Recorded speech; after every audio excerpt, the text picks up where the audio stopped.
Hi friends, welcome back to our channel. This is Upendra Kumar. So ఈరోజు మనం చెప్పుకోబోయే topic design of machinery, DOM.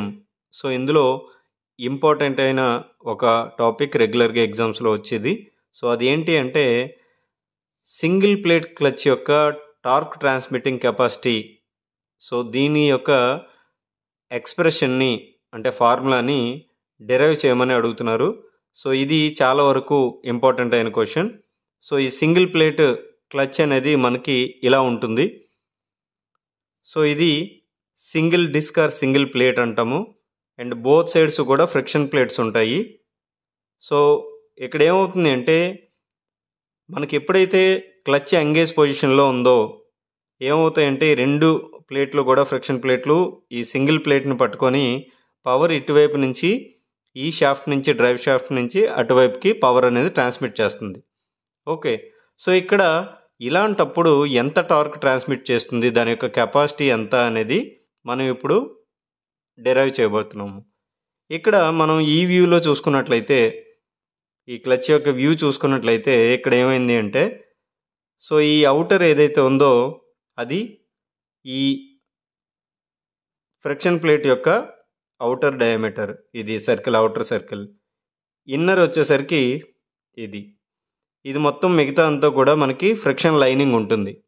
Okay, ఇక్కడ ఈ రెండు కూడా ఈ ప్లేట్ని ఇలా ప్రెస్ చేయడం వల్ల మనకు అక్కడ ఏమవుతుంది అంటే ఒక ఫ్రిక్షన్ సర్ఫేస్ రింగ్ అనేది వస్తుంది. ఓకే, సో ఇక్కడ మీకు హ్యాచ్ చేసాం కదా, సో ఇది ఫ్రిక్షన్ సర్ఫేస్ రింగ్. అది ఎంత అంటే డిఆర్ అనమాట. దాని యొక్క రేడియస్ చాలా చాలా తక్కువ ఉంటుంది. జనరల్ మనం ఈ ఎక్స్ప్రెషన్ డెరైవ్ చేయడానికి ఇది వాడుతున్నాము. ఓకే, అండ్ ఇక్కడ సెంటర్ నుంచి అవుటర్ ఆఫ్ ది ఈ ఫ్రిక్షన్ లైనింగ్ లేదా ఈ ప్లేట్ యొక్క డయామీటర్కి వచ్చేసరికి అది R1. అండ్ ఈ సెంటర్ నుంచి ఇన్సైడ్ ఆఫ్ ది ఈ ఫ్రిక్షన్ ప్లేట్కి ఇది R2. అండ్ ఏదైతే ఈ సర్ఫేస్ రింగ్ ఉంది కదా, ఫ్రిక్షన్ సర్ఫేస్ రింగ్, దానికి సెంటర్ నుంచి దాని యొక్క రేడియస్ R. ఓకే, సో ఇప్పుడు మనకి ఫస్ట్ మనం ఏం కనుక్కోవాలి అంటే T equal to torque transmitted. So నా రైటింగ్ కొంచెం బాగోదు, అడ్జస్ట్ చేసుకోండి. Transmitted by the clutch.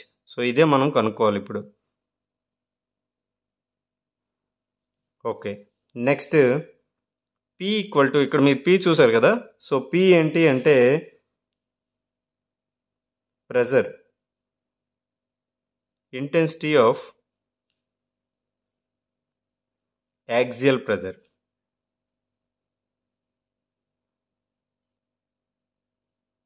Okay, so ఈ ప్రెజర్ ఉండడం వల్లే ఈ ప్లేట్ని అవి పట్టుకొని ఉంటున్నాయి. Okay, next R1 equal to outer radius of the friction faces. ఈ ఫ్రిక్షన్ ప్లేట్ ఉంది కదా, దాని యొక్క అవుటర్ రేడియస్ ఫ్రిక్షన్ ఫేసెస్ది. అదేవిధంగా R2, సో ఇది inner radius.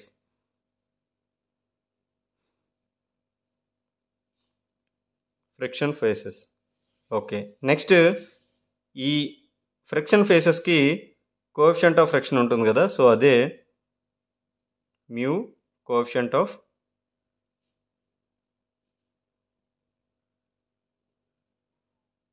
Friction.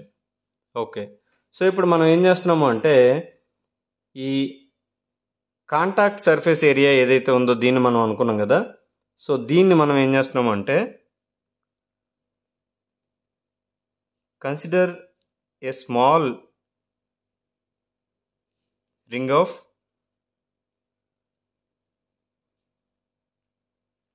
radius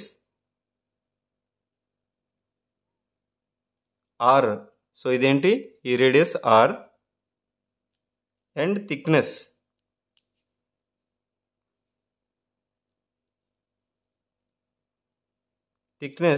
DR అనుకుందాం. ఓకే. సో యాక్చువల్గా ఇది మొత్తం కూడా ఇందులో మనకి కాంటాక్ట్ అవుతుంది, కానీ మనం ఎజ్యూమ్ చేసుకున్నాము ఒక డిఆర్ థిక్నెస్ ఉన్న ఒక స్మాల్ రింగ్ని మనం ఎజ్యూమ్ చేసుకున్నాము, దాని యొక్క డయామీటర్ వచ్చేసరికి ఆర్. ఓకే. సో ఇలా అయినట్లయితే మనకి ఇప్పుడు దీని యొక్క ఏరియాని మనం క్యాలిక్యులేట్ చేద్దాం. So contact surface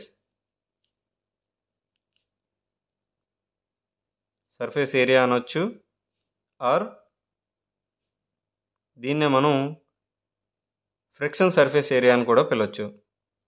friction surface area. Okay. So మనం ఈ డిఆర్ థిక్నెస్కే చూస్తున్నాం కాబట్టి మనం ఏం చేస్తాము అంటే ఏరియా ఈక్వల్ టు, సో మనకి దీని యొక్క ఏరియా ఏమవుతుంది 2πr. సో ఇది మొత్తం ఇక్కడ వరకు రేడియస్ ఉంది కాబట్టి, అండ్ ఈ థిక్నెస్ కూడా మనకు కావాలి కాబట్టి డిఆర్. సో ఇది ఏరియా వచ్చింది. ఓకే. సో ఇప్పుడు మనం normal force acting on the ring, ఈ రింగ్ మీద అంటే మనకి ఇలా కానీ ఉంటుంది కదా, ఈ రింగ్ మీద ఎంత ఫోర్సు యాక్ట్ అవుతుంది?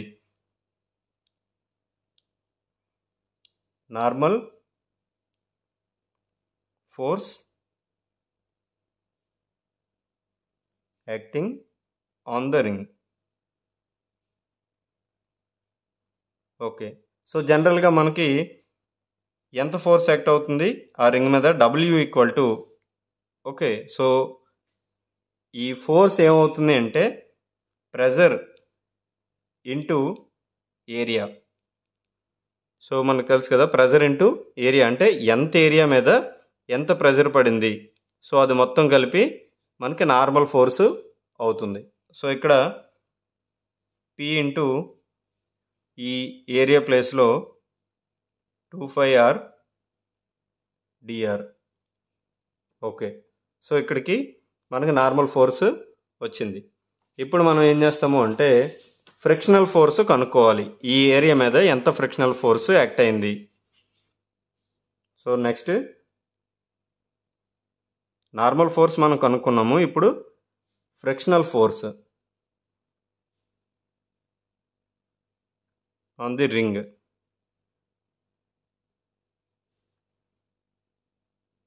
Acting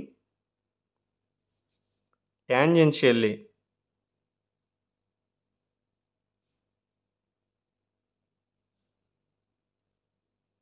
at radius r. అంటే మనకి యాక్చువల్గా ఫ్రిక్షనల్ ఫోర్స్ అనేది ఎక్కడ యాక్ట్ అవుతుంది కదా, సో అంటే ఇలా ఉన్నప్పుడు ఎక్కడ యాక్ట్ అవుతుంది? ఓకే. సో ఇది కదా మనకి ఇక్కడ ఈ ఏరియా దగ్గర ఫ్రిక్షన్ వస్తుంది. సో టాంజెన్షియల్గా ఎంత ఫోర్స్ ఇక్కడ జనరేట్ అవుతుంది అంటే మనకి ఏమవుతుంది అంటే దీన్ని మనం ఎఫ్ఆర్ అని అనుకుంటే, ఈ నార్మల్ ఫోర్స్ ఉంది కదా, ఈ నార్మల్ ఫోర్స్కి కోఎఫిషియంట్ ఆఫ్ ఫ్రిక్షన్ని మల్టిప్లై చేస్తే ఈ ఫ్రిక్షనల్ ఫోర్స్ అనేది వచ్చేస్తుంది. సో డబ్ల్యూ ఇదేంటి mu into P into 2πr dr. Same మనం ఇందాక రాసుకున్నాము. ఓకే. సో ఇప్పుడు మనకు కావాల్సింది ఏంటి? Frictional torque.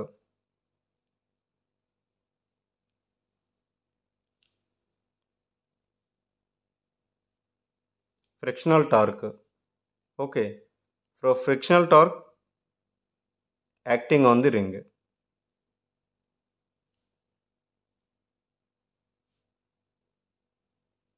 ఓకే. సో జనరల్గా మనకి ఎంత ఈ ఫ్రిక్షనల్ టార్క్ ఈక్వల్ టు ఈ ఫ్రిక్షనల్ ఫోర్స్ ఇంటూ దాని యొక్క రేడియస్.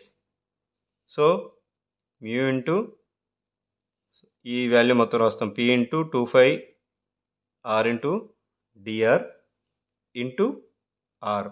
ఈ ఆర్ని అలాగే రాసాము. సో ఇప్పుడు టీఆర్ ఈక్వల్ టు 2π ఇలా ముందుకు తీసుకొస్తున్నాము, 2π mu PR square dr. So ఇది మనకి ఫ్రిక్షనల్ టార్క్ ఆ రింగ్ మీద ఎంత యాక్ట్ అయింది అని తెలుసుకోవడం కోసం. ఓకే, ఇప్పుడు మనకి frictional torque acting on the ring వచ్చింది కదా. ఇప్పుడు మనం ఏం చేస్తాము అంటే ఈ యూనిఫామ్ ప్రెజర్ దీన్ని మనం కన్సిడర్ చేసుకొని ఈ టార్క్ ట్రాన్స్మిటింగ్ అనేది ఆ ఫోర్స్ అనేది ఎలా ఉంది అనేది చూద్దాం. అంటే ఇప్పుడు మనం ఏం కనుక్కోవాలి అంటే యూనిఫామ్ ప్రెజర్ అప్లై అవ్వడానికి ఈ రేడియస్ ఆర్ ఉంది కదా, ఈ ఆర్ వాల్యూని మనం కనుక్కోవాల్సి ఉంటుంది. Okay, main radius of the frictional surface ఎంత సర్ఫేస్ కావాలి యూనిఫామ్ ప్రెజరు ఈ ప్లేట్ మీద రావాలి అంటే. ఓకే, యూనిఫామ్ ప్రెజర్తో ఆ ప్లేట్ మీద ఫోర్స్ అనేది అప్లై అవ్వాలి అంటే. సో ఇప్పుడు మనం ఏం చేస్తాము అంటే ఇక్కడ పి అనేది ఇటువైపు యాక్ట్ అవుతుంది కదా, ఇక్కడ మనం చూసినట్లయితే డబ్ల్యూ అనేది కూడా ఇటువైపు యాక్ట్ అవుతుంది. సో డబ్ల్యూ అంటే ఏంటి? డబ్ల్యూ అంటే మనకి యాక్సియల్ థ్రస్ట్, లేదా మనం ఏ విధంగా పిలవచ్చు అంటే axial force to engage the clutch. అంటే మనం జనరల్గా క్లచ్ డిజంగేజ్ చేస్తాము. ఎందుకు? మనం పవరు వేరే స్పీడ్లో గేర్ అది చేంజ్ చేసినప్పుడు మనం ఈ షాఫ్ట్ని పవర్ ట్రాన్స్మిట్ అవ్వకుండా డిజంగేజ్ చేస్తాము. సో మనం క్లచ్ని రిలీజ్ చేసిన తర్వాత మళ్ళీ అది ఎగ్జాక్ట్ పొజిషన్కి రావాలి అంటే సమ్ ఎక్స్టర్నల్ ఫోర్స్ అనేది ఉండాలి. సో అదే మనకి అక్కడ స్ప్రింగ్స్ అనేవి ఉంటాయి. సో ఆ స్ప్రింగ్ అనేది ఫోర్సే కదా. సో ఆ స్ప్రింగ్ ఈ ప్లేట్ మీద వచ్చే ఫోర్స్ని అప్లై చేసే ఫోర్స్నే యాక్సియల్ ఫోర్స్ అని పిలుస్తున్నాము. దాన్నే మనం డబ్ల్యూ అన్నాము. ఇప్పుడు మనం ఏం చేస్తున్నాము? Considering uniform pressure.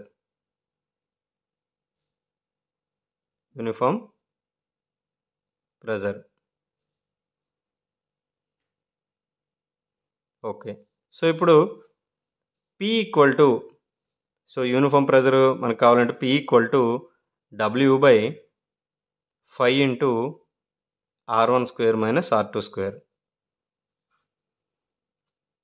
R1 square minus R2 square. ఇక్కడ చూసినట్లయితే ఈ ప్రెజర్ ఈక్వల్ టు ఈ యాక్సియల్ ఫోర్స్ లేదా యాక్సియల్ థ్రస్ట్ అంటారు బై 5 ఇంటూ మనకి R1, so outer radius minus inner radius. Okay, ఇప్పుడు మనకు ఆల్రెడీ ఈ వాల్యూ తెలుసు, TR value, frictional torque value. So ఎంత? 25 μp r² into dr. So ఇప్పుడు మనం పి వాల్యూ రాసుకున్నాము అండ్ అదేవిధంగా ఈ టీఆర్ ఫ్రిక్షనల్ టార్క్ రాసుకున్నాం కదా. ఇప్పుడు మనం ఏం చేస్తామంటే టోటల్ ఫ్రిక్షన్ని మనం అబ్టైన్ చేయడం కోసం ఏం చేస్తాము అంటే ఏదైతే ఈ ఫ్రిక్షనల్ టార్క్ ఉందో దాన్ని ఇంటిగ్రేట్ చేస్తాము. Okay, integrate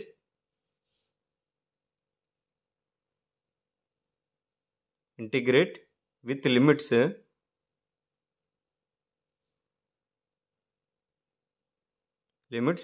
R1 and R2.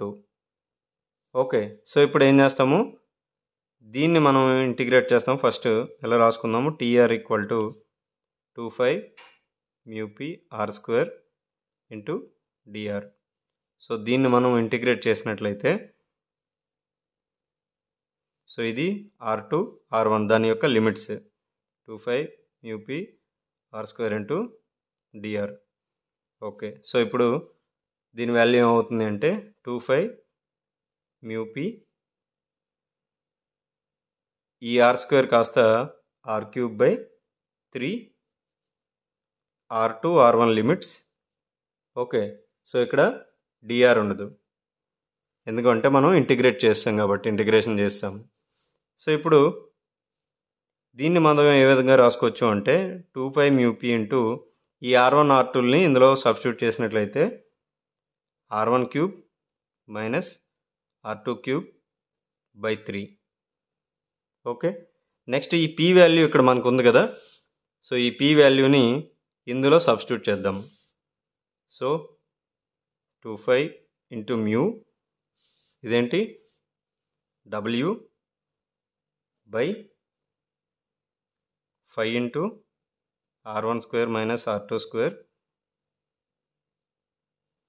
Into R1 cube minus R2 cube by 3. Okay, so ఇక్కడ వరకు మనకి క్లియర్ కదా. ఇప్పుడు మనం ఏం చేస్తాము అంటే దీనిలోంచి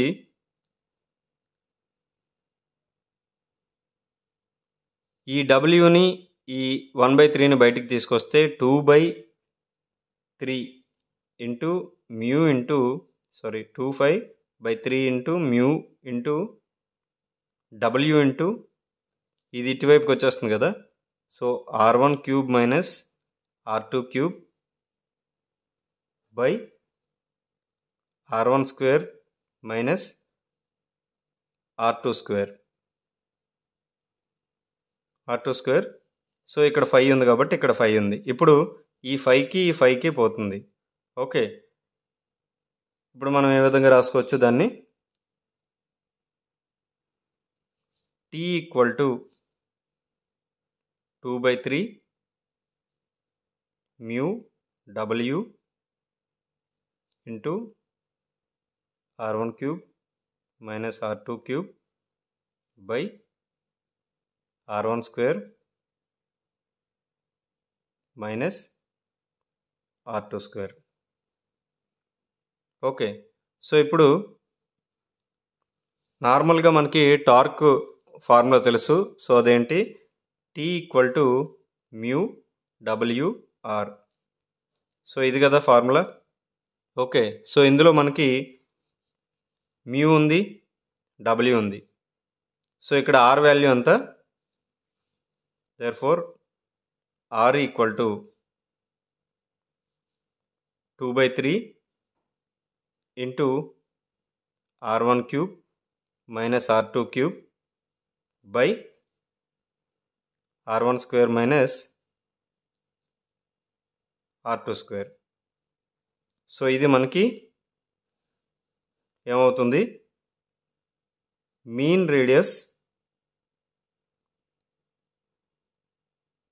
ఆఫ్ ఫ్రిక్షనల్ సర్ఫేస్.